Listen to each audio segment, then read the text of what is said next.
Hey guys, welcome back to All Things Knives. It's your host Fletcher, and today we are going to talk about an M4 carry update.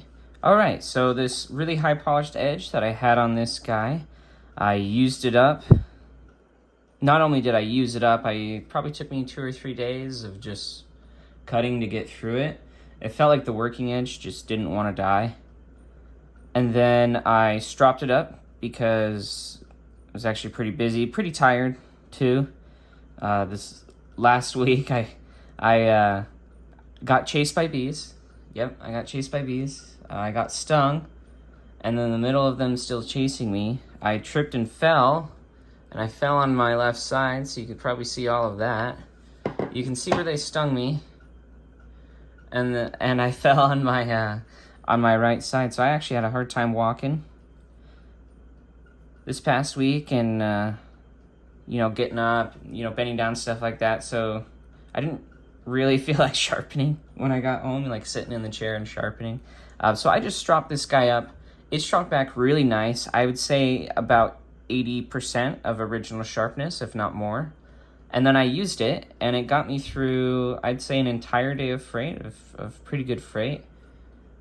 And again, the working edge just did so well. Even after it wouldn't cut paper, it was still cutting through tape, no problem. And most of the time it wouldn't cut paper because, say, like a spot here would catch, but then here would be good. Or here would catch, but then here would be good.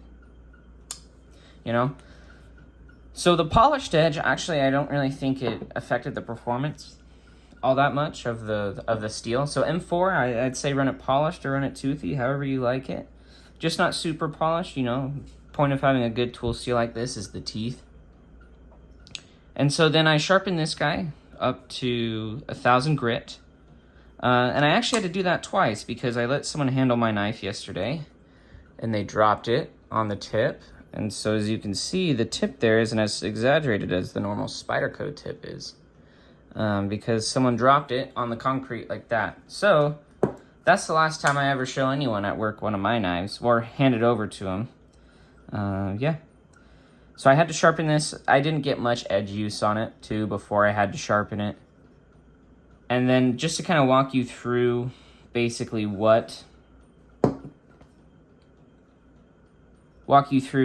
kinds of things I was cutting with that polished edge, and I felt like it still performed really well, was hard plastics. I was scraping. That's the only thing I felt like it didn't do all that much better, was scraping. But when I scrape, it's on metal, and I'm scraping adhesive off. So the scraping wasn't, as good. The cutting through cardboard was just fine. M4 has a ton of teeth on it. It cuts really well. Sharpening was a dream on this guy. It just sharpens well. I might get this guy reground a little bit to try to get some of that tip back and to thin it out, because it's at like 25 thousandths now behind the edge. So might thin that out is what I'm thinking. And then maybe do some kind of acid wash on this guy. This is definitely going to be a carry staple. I really like M4. So we're on one more edge, and then our M4 carry is done, guys. So I'm going to finish this edge up, cut whatever I can, and once this guy's done, I'm going to do a full review of the steel, and I can't wait to put that out. I'm hoping if today's a busy day in terms of freight, I'll be able to get that done for you guys. Kind of finish that up. But anyways, let me know what your guys' experiences have been with M4 in terms of your sharpening. Like how much do you guys enjoy sharpening? Me, I rather enjoy it. And then let me know what kind of edge you like to put on your M4, whether it's a polished or toothy edge. But anyway, guys, thanks for watching. Please like, comment, share, subscribe, and stay sharp.